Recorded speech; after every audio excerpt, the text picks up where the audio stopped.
علامہ اقبال رحمۃ اللہ علیہ نے سب سے پہلے تصور پیش کیا کہ ہمارے لیے ایک الگ ملک ہونا چاہیے جس میں مسلمان اپنے طرز اسلام پر زندگی گزار سکیں۔ تو اللہ تعالیٰ درجہ بلند فرمائے قائد اعظم رحمۃ اللہ علیہ کہ وہ اس مسلم لیگ کی بنیاد رکھی گئی 1940 میں یا شاید اس سے پہلے 1940 میں تھی، لیکن وہ بری طرح ہار گئے۔ لیکن انہوں نے ہمت نہیں ہاری اور پھر دوبارہ لگ گئے۔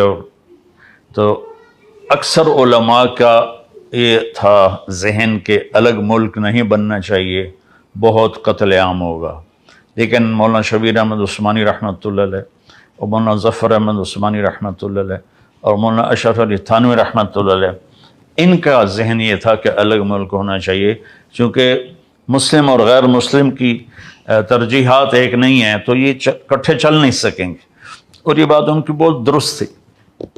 اللہ تعالیٰ نے اپنا فضل فرمایا اور ان کی محنت۔ دوسرا 1941 میں جو جنگ عظیم ہوئی دوسری، اس میں برطانیہ ٹوٹ کے رہ گیا اور اس کی ساری طاقت ختم ہو گئی، اور اس کے ملک جس پر قبضہ تھا، ایک دور تھا انگریز کی سلطنت میں سورج نہیں ڈوبتا تھا، اور پھر کیا ہوا کہ آہستہ آہستہ سارے ملک نکلتے گئے۔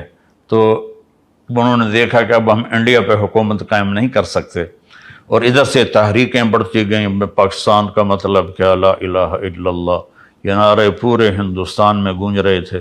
پاکستان کا مطلب کیا، لا الہ الا اللہ۔ ہمارے بڑوں نے تو لا الہ الا اللہ کی بنیاد پر بنایا تھا، اللہ کرے گا کبھی آ جائے گا اس بنیاد پر۔ تو 1947 میں پھر اللہ تعالیٰ نے ایسی رات عطا فرمائی، رمضان 27 شب لیلۃ القدر پاکستان کے وجود میں آنے کا اعلان ہوا۔ یہ اتفاقاً نہیں تھا، یہ اس اللہ کا انتخاب تھا کہ اس مبارک رات میں مجھے اس ملک کو وجود دینا ہے۔ تو اس کے اعلان کے بعد پھر بہت تکلیف دیکھنی پڑی، لیکن آزادی کے لیے تکلیفیں تو جھیلنی پڑتی ہیں۔ تو لٹے پٹے قافلے پہنچتے تھے، پوری گاڑی میں ایک زندہ نہیں ہوتا تھا، سب کی لاشیں پڑی ہوتی تھیں۔ کچھ 6 لاکھ کے قریب لوگ شہید ہوئے۔ میرے والد صاحب رحمۃ اللہ علیہ کے ایک تھے عبدالقدوس صاحب، وہ جلندھر کے تھے، وہ کبھی کبھی آتے تھے ابا جی سے ملنے، وہ سہیوال جو سرگودے والا وہاں رہتے تھے۔ تو ایک دن وہ بات کر رہے تھے، میں بھی بیٹھا تھا کہ میاں صاحب میں جب نکلا تو اکیلا نکلا، پتہ نہیں خاندان کہاں گیا، میں کہاں گیا۔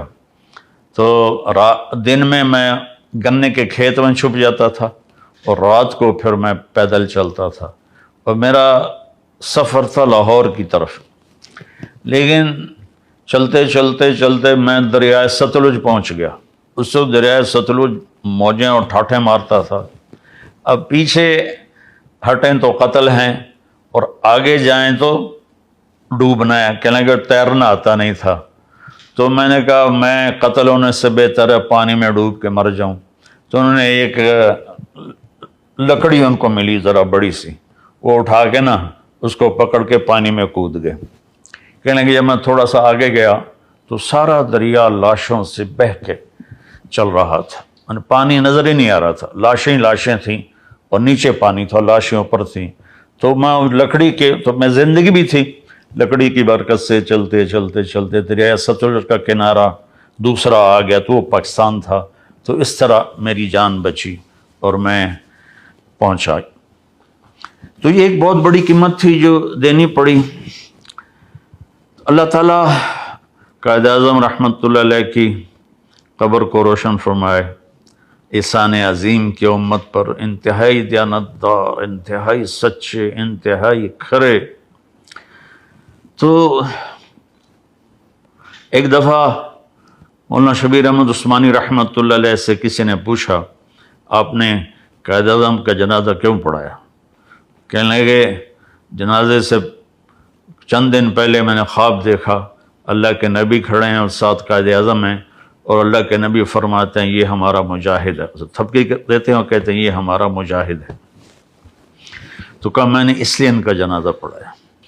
تو ان کو مہلت نہ ملی، پہلے ٹی بی کا شکار تھے اور اپنا مرض چھپاتے رہے، اس لیے وہ بہت جلدی دنیا چھوڑ کے چلے گئے۔ اور اس کے بعد لیاقت علی خان رحمۃ اللہ علیہ 4 سال کے بعد شہید کر دیے گئے، تو افراتفری پڑ گئی۔ میں یہ بتانا چاہتا ہوں کہ یہ خطہ جنت کا ٹکڑا ہے، بے نظیر ہے، ساحل اعلیٰ ہیں، دریا ہیں، پہاڑ اتنے خوبصورت ہیں کہ دیکھ کے عقل دنگ رہ جاتی ہے۔ سوئٹزرلینڈ لوگ بھول جائیں، اگر ہمارے پہاڑوں کے راستے ٹھیک ہوتے تو پوری دنیا یہاں آتی، اور ٹورزم سے پاکستان کی کمائی کہاں سے کہاں چلی آتی۔ تو اللہ تعالیٰ نے اور ہمیں 4 موسم دیے ہیں، 4 موسم دیے ہیں، زمین کے اندر خزانے دیے ہیں، اور زمین اتنی زرخیز ہے کہ پوری دنیا میں بہت کم ملک ایسے ہوں گے جن کے پاس ایسی زمین ہو جو اللہ تعالیٰ نے ہمیں دی ہے۔ معدنیات دی ہیں، ان کی حفاظت ہم کر لیں تو سارے قرضے بھی اتر جائیں گے اور پورا ملک بھی خوشحال ہو جائے گا۔ تو اور 3 بڑے پہاڑی سلسلے پوری دنیا کے جو سب سے بڑے پہاڑی سلسلے ہیں وہ گلگت کے راستے میں آ کر اکٹھے ہوتے ہیں، ایک قراقرم، ایک ہندوکش اور ایک ہمالیہ۔ یہ 3 پہاڑی سلسلے آ کر یوں ملتے ہیں، پوری دنیا میں یہ نظیر کہیں نہیں ملتی کہ دنیا کے سب سے بڑے پہاڑی سلسلے وہ آ کر یہاں ملتے ہوں۔ تو میرے بھائیو، اصل میں چیز جب بگڑتی ہے جب انسان بگڑتا ہے، اور چیز اس وقت بنتی ہے جب انسان بنتا ہے۔ پیشے خراب نہیں ہوتے سوائے حرام کے، کوئی شراب بیچ رہا ہے، کوئی جوا کھلا رہا ہے، کوئی اس قسم کے کام کر رہا ہے، تو جو پیشے بگڑے ہیں وہ تو بڑے اچھے ہیں، لیکن اس میں جو چلا رہے ہیں نا، وہ ان سے بھول ہو گئی اور وہ اپنے مقصد سے پیچھے ہٹ گئے، اور اللہ تعالیٰ کو بھلا دیا، آخرت کے حساب کو بھلا دیا، جنت کا شوق مٹ گیا، جہنم کا خوف مٹ گیا۔ تو بھائیو، 14 اگست ہم منائیں۔ وہ ہمارے نوجوان بچے وہ سیلنسر اتار کے مال روڈ پہ چلتے ہیں اور شور مچاتے ہیں، کئی مر جاتے ہیں، یہ خوشی نہیں ہے۔ ہم 14 اگست اس طرح منائیں کہ آج کے بعد ہم جھوٹ نہیں بولیں گے، آج کے بعد ہم دھوکہ نہیں دیں گے، آج کے بعد ہم کسی سے برا سلوک نہیں کریں گے، آج کے بعد ہم رزق حرام نہیں کمائیں گے، رزق حلال کمائیں گے، اپنے والدین کی خدمت کریں گے، بہن بھائیوں سے اچھا سلوک کریں گے، اپنی بیوی کے ساتھ حسن سلوک کریں گے، سسرال کے ساتھ حسن سلوک کریں گے، بیوی اپنے خامدوں سے اچھا سلوک کریں گی، ان کے ماں باپ کو عزت دیں گی۔ یہ وہ چیزیں ہیں جس سے ہمارا ملک خوبصورت بن جائے گا۔